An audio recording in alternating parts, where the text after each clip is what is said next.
गुजरात विधानसभा चुनाव 2022 के अपने क्रम में हम गुजरात के जामनगर जिले में हैं और गुजरात के जामनगर जिले में मैं यहाँ लोगों से जानूंगा कि इस बार गुजरात की जनता का मूड क्या है और इस विधानसभा में कौन से ऐसे मुद्दे हैं जिस पर लोकतंत्र के इस महापर्व में लोग वोट करने जा रहे हैं। एक युवा मेरे साथ है। सर, आप बताएं इस बार गुजरात विधानसभा चुनाव में क्या मुद्दे हैं?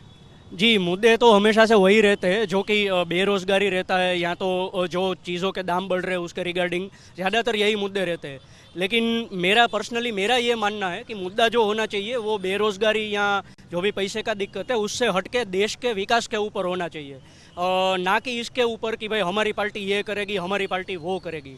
जो देखो सबको दिख रहा है, जनता जागरूक है, सब पढ़े लिखे हैं, सबको सब समझ में आ रहा है कौन सी सरकार या जो भी अपने नेता है चुने हुए वो क्या काम कर रहे हैं वो हमें देखने को मिल ही रहा है। फॉर एग्जांपल आज से 2014 से पहले देख लीजिए कि इंटरनेशनल लेवल पे जो भारत की छवि थी, यानी कि अगर हमारा जो प्रधानमंत्री था वो पहले विदेश में कहीं पे भी जाता था तो उसको कैसे ट्रीट किया जाता था। और आज की तारीख में आप देख लीजिए कि नरेंद्र मोदी जी जो कि हमारे सम्माननीय हमारे प्राइम मिनिस्टर साहब है, वो जाके जहाँ पे खड़े होते हैं उनको किस लेवल पे सम्मान मिल रहा है। तो मेरा ये मानना है कि पर्टिकुलर ये पूरे भारत देश को सम्मान मिल रहा है, ना कि किसी एक व्यक्ति को। तो हमारा तो हमेशा से यही कहना है। बिल्कुल, आपका कहना है कि मुद्दे लगभग वही है, लेकिन प्रधानमंत्री मोदी की छवि आपके लिए महत्वपूर्ण है। जो अंतर्राष्ट्रीय स्तर पर भारत का मान बढ़ रहा है तो आपको लगता है कि वो आपकी वजह रहेगी वोट देने की। आप सर बताएं इस बार आपको क्या लगता है, इस बार कौन से मुद्दे रहेंगे और आप किन मुद्दों के आधार पर वोट करने जा रहे? देखो, हर वक्त क्या होता है कि देश में सब ये लोग बोलते हैं महंगाई है, बेरोजगारी है, लेकिन उसके साथ साथ देश का पूरा विकास भी हो रहा है। अब इंटरनेशनल लेवल पे देखें या देश में अंदर भी देखें, कई ऐसे बड़े बड़े डिसीजन हैं जो मोदी साहब ने लिए हैं लोगों के विकास के लिए।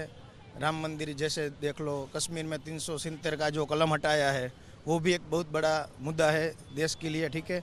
और क्या है, विकास में देखें तो अभी पूरे इंडिया में कहीं पे भी जाओ आप, कोई भी ऐसा आपको सड़क नहीं मिलेगा कि वहाँ पे कोई गड्ढा हो, तो वो भी एक बहुत बड़ा है, ठीक है। आपको लगता है कि मूलभूत जो अवसंरचना है, इंफ्रास्ट्रक्चर है, उस पर काम हुआ है और आप उस पर वोट करेंगे, लेकिन महंगाई मुद्दा है? नहीं, महंगाई कुछ मुद्दा नहीं है। महंगाई, मेरा मानना ऐसा है कि महंगाई है उससे तो लोगों का जीवन धोरण है जो वो अप आता है, ऊंचा आता है। तो महंगाई कोई ऐसा नहीं है कि भाई महंगाई है तो फिर ये मोदी साहब का काम नहीं दिख रहा है या भाजपा का काम नहीं दिख रहा है। महंगाई को एक तरफ हम साइड में रख दे और उसके अलावा जो भी कुछ हुआ है उनके बारे में हम सोचें और उनको हम देखें, तो फिर बीजेपी को कोई आने से नहीं रोक सकता गुजरात में। तो एक मजबूत नेतृत्व जो प्रधानमंत्री मोदी का है उसके आधार पर ये अपना मन बना रहे हैं। सर, आप बताएं इस बार आपको क्या लगता है किस तरह के मुद्दे रहेंगे और क्या इस बार सरकार छठी बार भाजपा की बनेगी या फिर बदलाव होगा? सरकार तो भाजपा की ही बनेगी। जो आप मुद्दे की बात कर रहे हैं वो मुद्दा एक ही है, जो है विकास, और कोई मुद्दा चलने वाला ही नहीं है साहब जी। आप देख रहे हो 15 साल 20 साल पहले आप इसी सड़क पर खड़े होते तो इसका हालत क्या था, ठीक है। जो महंगाई सब जगह हो रहा है तो उसके सामने पे स्केल भी बड़ा है सब। आज तुम कड़िया काम करने वाले लोग को पूछोगे तो वो 20 साल पहले 250 रुपये में काम करता था, दाड़िया 150 में काम करता था। आज आप पूछो उसको 900 रुपये उसका तनख्वाह है रोज का। उसके साथ चलने वाला जो दाड़िया होता है उसका 700 रुपया तनख्वाह है, वो भी आपको बिना लाइन में लगाना पड़ेगा ढूंढने के लिए उसको। तो जो भी महंगाई है तो उसके सामने पे स्केल भी बड़ा है। आप यहाँ पर बात कर रहे हो खाद्य खुराक की, तो मूंगफली का दाम जो है वो इतनी हाई रेकॉर्ड कभी नहीं हुआ है। 2050 रुपया पूरे गुजरात में जामनगर में फर्स्ट टाइम हापा मार्केटिंग या जामनगर में बिका है। आप उसका गिनती करो तो 105 रुपया खेडूत को मिल रहा है 1 kg का। तो फिर महंगाई तो तेल तो वो जास्ती ही बेचेगा ना भाई। 105 रुपया खेडूत को, किसान को मिल रहा है ना सर। आपका कहने का मतलब जब लागत किसान को मिल रही है तो कहीं ना कहीं ग्राहक को भी चुकाना पड़ेगा। आप इधर आइए, आप बताएं इस बार आप बताएं कि इस बार मुद्दा क्या रहेगा और आपका वोट देने का पैटर्न क्या रहेगा? मेरा पैटर्न है वोट देने का कांग्रेस को। अगर तेल का डिब्बा 5,000 का हुआ तो भी मैं खरीदूंगा। जो मोदी सरकार में जो हो तो वो बढ़ाए दाम उसका, उससे हमें कोई दिक्कत नहीं है। दिक्कत नहीं है, लेकिन सरकार आपको लग रहा है कि आप कांग्रेस को वोट करेंगे? ना, कांग्रेस को वोट करें, हम तो कांग्रेस को ही वोट करेंगे। क्यों? हम कांग्रेस को ही वोट करते हैं पहले से ही। अच्छा, आज से 50 साल पहले भी कांग्रेस ही था। अच्छा, नहीं था? जब लोग हुए हैं शहीद, वो किसके हुए हैं?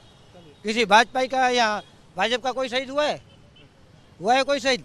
चलिए सब कांग्रेस में ही ये कह होते रहे ये पुराने मतदाता रहे हैं कांग्रेस के, तो इसलिए ये कह रहे हैं कि ये कांग्रेस को वोट करेंगे। तो हमने अभी जामनगर में यहाँ पे महानगर पालिका के बाहर कुछ लोगों से बातचीत की और उनसे जाना कि यहाँ जनता का मूड क्या है। तो हमें पता चला कि महंगाई और बेरोजगारी मुद्दे हैं, लेकिन साथ में प्रधानमंत्री मोदी की छवि और केंद्र सरकार द्वारा कराए जा रहे जो कार्य हैं, जो योजनाएं हैं, उसको लेकर लोग उनको सराह रहे हैं। तो ऐसे में अब देखना होगा 8 तारीख को जब जनता अपना जनादेश देगी तो वो किस तरफ देगी, क्या भाजपा छठी बार सरकार बनाएगी या फिर कोई बदलाव होगा।